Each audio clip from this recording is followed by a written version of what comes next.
नमस्कार दोस्तों, स्वागत करता हूं एक बार फिर से आपके अपने YouTube चैनल पर। दोस्तों, हमारा फेसबुक पर कौशिक दीप्ति जॉब अपडेटर के नाम से भी पेज है, ज़रूर फॉलो कीजिएगा। और बहुत इंपॉर्टेंट दोस्तों, जो आजकल यहाँ पर क्वेश्चन पूछे जा रहे हैं उत्तराखंड में, उनको देखते हुए दोस्तों हमने ये टेस्ट सीरीज स्टार्ट की है। और आप मेरा विश्वास कीजिएगा दोस्तों, क्योंकि बाद में फिर पछतावा होगा। आप इस टेस्ट सीरीज़ को जरूर देखिएगा आगामी सभी एग्ज़ाम के लिए। कुछ इस तरीके के क्वेश्चन, इस तरीके के पैटर्न के क्वेश्चन आ रहे हैं, और ये जितने मैं क्वेश्चन आपको दिखा रहा हूँ ये पूरे एग्जाम में भी रिपीट हुए हैं और बहुत इंपॉर्टेंट क्वेश्चन है। पहला क्वेश्चन है, उत्तराखंड के उत्तरी हिस्से की जनसंख्या कम होने का मुख्य कारण क्या है? निम्न बिंदुओं पर विचार कीजिए। क्यों है उत्तराखंड के उत्तरी हिस्से में जनसंख्या कम? आइए दोस्तों जानते हैं। इसका आंसर है 1, 3 और 4। यानी कि उत्तरी हिस्से की भूगोल जो है विषम है, दक्षिणी हिस्से का भूगोल सुगम है, और उत्तरी हिस्से में सुविधाएं न होना ये है। ये ध्यान रखिएगा। यहाँ पर इसका डिस्क्रिप्शन है, आप यहाँ पर इसको अच्छे से पढ़ सकते हैं। नेक्स्ट है दोस्तों, निम्नलिखित में कौन सा एक असत्य है? तो पहला क्वेश्चन है, भिलंगना खतलिंग ग्लेशियर से निकलने वाली एक प्रमुख नदी है, तो बिल्कुल राइट आंसर है। बागेश्वर जो है गोमती और सरयू नदी के संगम पर स्थित है, बिल्कुल सही है। काली नदी उत्तराखंड की पूर्वी सीमा बनाती है, बिल्कुल सही बात है। पंचप्रयाग में सभी नदियां अलकनंदा की बाईं ओर से मिलती है, जो कि असत्य हैं, तो राइट आंसर हो जाएगा ऑप्शन नंबर सी। क्वेश्चन का लेवल देखिएगा, कितनी मेहनत से मैंने दोस्तों क्वेश्चन ये तैयार किए हैं। निम्नलिखित में कौन सा एक 12 वर्ष के पश्चात नहीं होता है? तो नहीं होता है दोस्तों, वो कौन सा है? देखिए, कुंभ मेला प्रत्येक 12 साल में लगता है। कंडाली महोत्सव पिथौरागढ़ में है, 12 साल बाद लगता है। नंदा देवी राज्य यात्रा 12 साल बाद लगती है, लेकिन अठुडी महोत्सव 12 साल बाद नहीं लगता। क्या है अठुडी महोत्सव? बहुत इंपॉर्टेंट है दोस्तों। कुंभ मेला, कंडाली महोत्सव पिथौरागढ़ की भोटिया जनजाति द्वारा और नंदा देवी राज्य यात्रा तीनों ही ऐतिहासिक रूप से प्रत्येक 12 साल अंतराल पर मनाए जाते हैं। जबकि अटूटी महोत्सव जो है दोस्तों, उत्तराखंड का बटर फेस्टिवल भी बोलते हैं जिसको, या मक्खन होली के नाम से भी बोलते हैं, प्रत्येक साल आयोजित किया जाता है। निम्नलिखित में से कौन सा एक असत्य है? आपको बताना है कौन सही नहीं है। गब्बर सिंह को विक्टोरिया क्रॉस मिला था दोस्तों 1915 में, बिल्कुल सही है। दरबान सिंह नेगी विक्टोरिया क्रॉस पाने वाली प्रथम महिला थी, प्रथम भारतीय थे, बिल्कुल सही है। देखिए क्वेश्चन का लेवल देखिए दोस्तों, एक का क्वेश्चन में कई क्वेश्चन मैंने यहाँ पर ऐड किए हुए हैं। मैं फिर बोल रहा हूँ, वीडियो बनाने में इतनी मेहनत नहीं है दोस्तों जितना क्वेश्चन बनाने में मेहनत है। डी ऑप्शन है, विक्टोरिया क्रॉस भारत के परमवीर चक्र के समतुल्य है, सही बात है। लेकिन असत्य हमें बताना है कौन सही नहीं है। तो गब्बर सिंह ने भारत की ओर से प्रथम विश्व युद्ध में हिस्सा लिया, ये सही नहीं है। क्यों? आइए दोस्तों उसके बारे में डिटेल्स पढ़ते हैं। गब्बर सिंह ने ब्रिटिश भारतीय सेना यानी कि गढ़वाल राइफल्स के अंग के रूप में प्रथम विश्व युद्ध में हिस्सा लिया था, न कि दोस्तों स्वतंत्र भारत की ओर से। ब्रिटिश काल में भारतीय सैनिकों को अदम्य साहस के लिए विक्टोरिया क्रॉस दिया जाता था, जो वर्तमान स्वतंत्र भारत में परमवीर चक्र के क्या है, समतुल्य माना जाता है। बहुत इंपॉर्टेंट क्वेश्चन है। क्वेश्चन नंबर 5 है दोस्तों, यहाँ पर गढ़वाल नरेश का सही क्रम आपको बताना होगा, कौन सा सही क्रम है। मैं आपको बताऊं दोस्तों, यहाँ पर बहुत इंपॉर्टेंट है। सबसे पहले कौन आया था, मैं आपको ये भी बता दूं, सुदर्शन शाह जी ठीक है, यानी कि 2 हो गया। उसके बाद यहाँ पर कौन था? यहाँ पर था दोस्तों प्रताप शाह, और उसका फिर आया यहाँ पर कीर्ति शाह, और फिर ये है दोस्तों option number A is right answer. यहाँ पर देखिए मैंने आपको दिया भी है, टिहरी रियासत के राजाओं का सही कालानुक्रम क्रम इस प्रकार है। सबसे पहले सुदर्शन शाह आया 1815 से 1859 में, रट लीजिएगा, एक क्वेश्चन यहाँ से भी आ जाता है। प्रताप साहब का काल है 1871 से 1886, फिर कीर्ति शाह है 1886 से 1913, और तत्पश्चात 1913 से 1946 गद्दी पर बैठे। देखिए आपको उत्तराखंड में कोई भी फॉर्म भरवाना है, कोई भी फॉर्म, आपको नोट्स लेने हैं, क्लास ज्वाइन करनी है, तो इस नंबर पर व्हाट्सएप करना है। ये हमारी टीम का नंबर है 9808403876। चैनल पर मेंबरशिप लीजिएगा, मुझसे ज़रूर कांटेक्ट करना, और व्हाट्सएप पर मैसेज करना चैनल पर मेंबरशिप लेने के बाद कि हमने सर मेंबरशिप ली है, अब हमें फैसिलिटी दीजिए, जो भी आपको फैसिलिटी लेनी है। कौन उत्तराखंड की प्रथम विधानसभा यानी कि 9 नवंबर 2000 को उस समय कितने सदस्यों की संख्या थी? क्वेश्चन नंबर 6 बहुत इंपॉर्टेंट है। तो उस समय प्रथम विधानसभा में दोस्तों 17 लोगों ने सदस्यता ली थी। 27वें नंबर का हमारा उत्तराखंड राज्य था। वर्तमान में 28 राज्य हैं और 8 केंद्र शासित प्रदेश हैं। याद रखिएगा, बहुत इंपॉर्टेंट है। थोड़ा पढ़ लेते हैं। यहाँ पर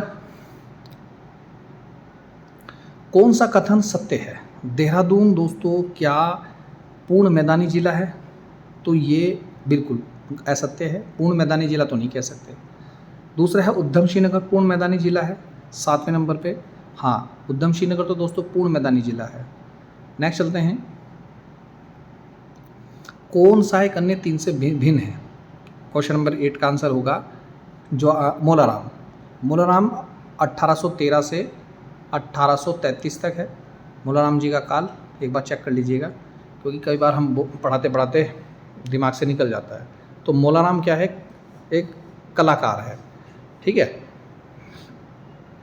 चित्रकार है। जवाहरलाल जोशी हुए, पंडित गोविंद वल्लभ पंत हुआ, विक्टर मोहन जोशी हुए, उत्तराखंड के प्रथम स्वतंत्रता संग्राम सेनानी, राजनीतिक और सामाजिक चेतना जागृत करने वाले व्यक्तित्व रहे। जबकि दोस्तों मोलाराम जो हैं गढ़वाल शैली के विश्व प्रसिद्ध चित्रकार और कवि रहे थे, ये ध्यान रखिएगा। निम्न शहरों का जनसंख्या दृष्टि से सही क्रम क्या है? Question number 9। आपकी तैयारी भी पता चल जाएगी कितनी आपकी अच्छी तैयारी है, उम्दा तैयारी है। तो सबसे ज़्यादा जनसंख्या देहरादून है, इसमें तो कोई शक है ही नहीं। तो ऑप्शन नंबर पहला यानी कि देहरादून हो जाएगा।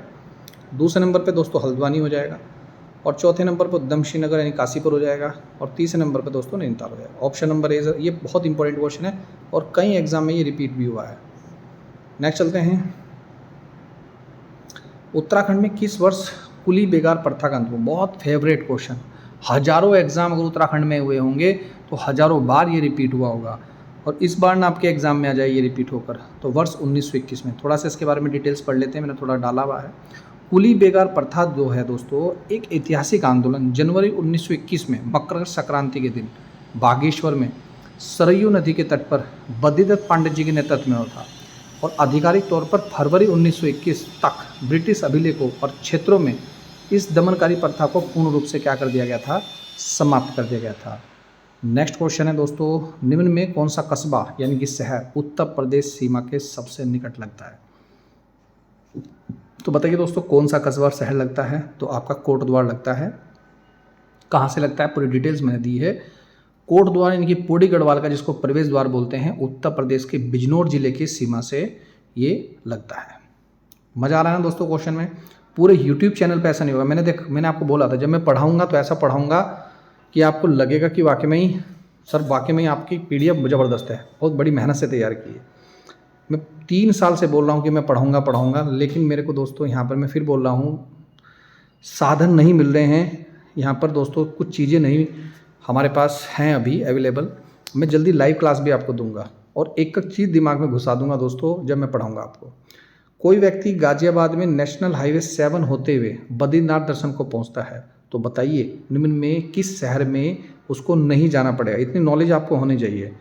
रुड़की, श्रीनगर, रुद्रप्रयाग, गोपेश्वर। तो Gopeshwar is the right answer, क्योंकि राष्ट्रीय राजमार्ग 7 जो है ना दोस्तों ऋषिकेश से होकर जाएगा, ठीक है, फिर देवप्रयाग, फिर श्रीनगर, फिर रुद्रप्रयाग, फिर कर्णप्रयाग, फिर जोशीमठ, और सीधे बद्रीनाथ धाम जाता है।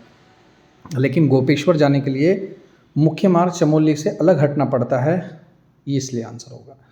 कौन सी एक विधानसभा सीट अभी तक मिथक यानी कि जिस पार्टी का विधायक उसी पार्टी की सरकार से जुड़ा है ऐसा माना जाता रहा है? तो ये एक मिथक कह लीजिए या कुछ भी कह लीजिए, वो गंगोत्री की सीट है। यानी कि इस सीट से जिस भी राजनीतिक दल का प्रत्याशी चुनाव जीतता है राज्य में उसी दल की सरकार बनती है। ऐसा मिथक दोस्तों कई बार सच साबित हुआ है।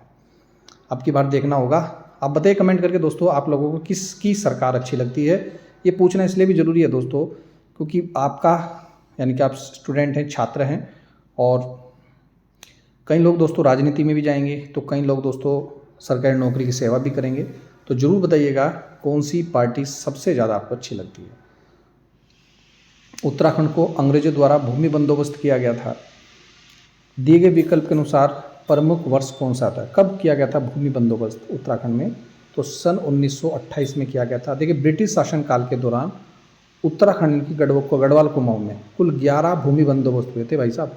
अंतिम ब्रिटिश भूमि बंदोबस्त 1928 में इबर्टसन के नेतृत्व में और गढ़वाल क्षेत्र में किया गया था अंतिम भूमि बंदोबस्त। तो बहुत इंपॉर्टेंट क्वेश्चन हुआ। वीडियो को दोस्तों ज़्यादा से ज़्यादा शेयर कीजिएगा। ये थोड़ा सा यही हमें सपोर्ट चाहिए आप लोगों का, और यही प्यार चाहिए, दिल से सपोर्ट कह रहा हूँ मैं। और अच्छा लगता है दोस्तों जब आप ये सब करते हैं। निम्न में से पूर्व से पश्चिम नदियों का सही क्रम, आप मेरा नाम लिख लीजिए इस क्वेश्चन पे। ये कम से कम 100 से ज़्यादा बार रिपीट हो चुका है अलग अलग एग्जाम में, चाहे यूके पीएससी के एग्ज़ाम हो, चाहे यूके SSC के एग्ज़ाम हो। इसको याद करने का तरीका भी मैं आपको बता देता हूँ। मैंने तो ऐसे याद कर रखा, KR अलकंदा A और B, KRA, इतना याद कर लेना, KR आपका क्लियर हो जाएगा। ठीक है। तो काली नदी, फिर Ramganga, option number is right answer. बहुत इंपॉर्टेंट है। अब बताइए दोस्तों हमारे क्वेश्चनों का सिलेक्शन कैसा लगा। मैं फिर बोल रहा हूँ मेरे भाइयों, जिसको भी नोट्स लेने हैं नोट्स परचेज़ कीजिएगा, मेंबरशिप जोड़ लीजिएगा। ठीक है, चैनल को जरूर सपोर्ट कीजिएगा, प्यार दीजिएगा। तो ये थी महत्वपूर्ण जानकारी। मिलता हूँ दोस्तों नेक्स्ट वीडियो में। वीडियो देखने दोस्तों धन्यवाद। जय हिंद, जय उत्तराखंड।